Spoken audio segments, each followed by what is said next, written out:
ఖచ్చితంగా రవికి న్యాయం జరగాలి. ఎందుకంటే ఈ అగ్రవర్ణాలు ఇక్కడ ఉన్నటువంటి ప్రభుత్వాలు అన్నీ కూడా పెద్దోనికి పీడలేసేటటువంటి పరిస్థితి. రవి అంటూ సామాన్య ప్రజల పక్షాన సామాన్య ప్రజలు జరుగుతున్నటువంటి ఇబ్బందులు, సామాన్య ప్రజలు కనీసం సినిమా థియేటర్ పోయి సినిమా చూసేటటువంటి పరిస్థితులు లేకుండా రేట్ల పెంపకాన్ని దృష్టిలో పెట్టుకొని వాళ్ళకి ఏ రకంగా నేను ఉపయోగపడతా అనేటటువంటి కాన్సెప్ట్తోనే గొప్ప ఆలోచన చేసింటే అది ఈ రకంగా చట్టపరంగా తప్పే కావచ్చు.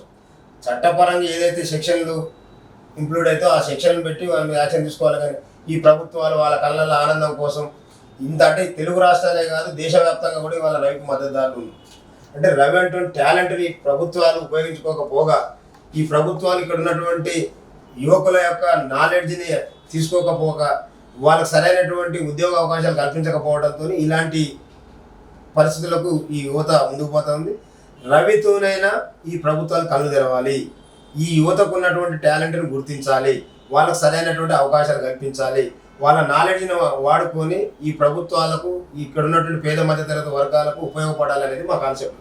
అందుకనే మీరు రవి పక్షాన కొట్లాడుతున్నారు కాబట్టి తెలంగాణ రాజ్యాధికార పార్టీ పక్షాన మిమ్మల్ని కలిసి రవికి మద్దతు తెలపడానికి ఈ తెలుగు రాష్ట్రాలతో పాటు దేశవ్యాప్తంగా రవికి మద్దతు పలుకుతున్నటువంటి ప్రజల పక్షాన వాళ్ళందరికీ కూడా మనోధైర్యాన్ని కల్పించడానికి, అంతేకాకుండా ఈ ప్రభుత్వాలు ఏదైతే ఎవరి మీదనైనా దృష్టి పెడితే తప్పుడు కేసులు పెట్టి పీటీ వారెంట్లని ఇంకోటని అప్లికేబుల్ కానటువంటి సెక్షన్లన్నింటినీ కూడా పెట్టి జైళ్ళలో మగ్గించేటటువంటి పరిస్థితి ఉంటుంది. కాబట్టి నిజంగా తప్పు చేస్తే శిక్షించండి, ఏ రకమైనటువంటి సెక్షన్లు అప్లికేబుల్ అయితే అవే పెట్టాలనేది మా డిమాండ్.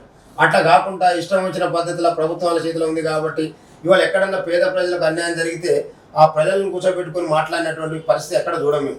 ఇవాళ సిపి గారు కావచ్చు, పోలీసు అధికారులు కావచ్చు, ఆ సినిమా వాళ్ళందరినీ పక్కన పెట్టుకొని వాళ్ళకి ఏదో అయిపోయినట్టు. మరి వాళ్ళకి నిజంగా పరిస్థితులు నష్టమే జరిగితే బాహుబలి సినిమాకు 1000 కోట్లు ఎట్లా వచ్చినాయి, అల్లు అర్జున్ నటించినటువంటి పుష్ప 2కు 1000 కోట్లు ఎక్కడి నుంచి వచ్చినాయి, ఎట్లా అంటే వీటన్నిటి మీద కూడా సార్ మీకు ఒక ఐడియా ఉంటుంది కాబట్టి మేము చెప్తాం. ఇంకోటి ఏంటంటే ఆ సినిమాకు పోయి ఆ రేణుక అనేటటువంటి అభిమానురాలు ఆగమై చనిపోయి ఆ కుటుంబం రోడ్డు మీద పడితే వాళ్ళని కనీసం ఆదుకున్న పరిస్థితి ఏ ఒక్క సినిమా హీరో రాలేదు ఆ రోజు. అరే మా సినిమాలు చూసి చనిపోయింది కదా పేద కుటుంబాన్ని రాలేదు అంటే ఆ రోజు లేనటువంటిది ఈ రోజు ఇవన్నీ ఎక్కడి. అందుకని దయచేసి మీరు చట్టపరంగా రవికి న్యాయం చేయాలి, రవి పక్షాన కొట్లాడాలి. మీ పక్కన మీకు మేము ఇక్కడ ఉన్న తెలుగు రాష్ట్రాల్లో ఉన్నటువంటి తెలంగాణ రాష్ట్రంలో ఉన్నట్టు రాజ్యాధికార పార్టీ పక్షాన రవికి మద్దతు ఉన్నాయి. ఏ రకంగానైనా మేము ఎప్పుడు కూడా రవి కోసం మీకు అండదండగా మేము ఉంటాం సార్. మీరు దయచేసి రవి పక్షాన్ని కొట్టండి. ఇక్కడ ఉన్నట్టు ప్రజలందరూ కోరుకుంటా ఉన్నారు రవికి ఎలాంటి ఇబ్బంది జరిగినా ఈ రాష్ట్రంలో అనేక రకాల గందరగోళాలు ఏర్పడేటటువంటి పరిస్థితి.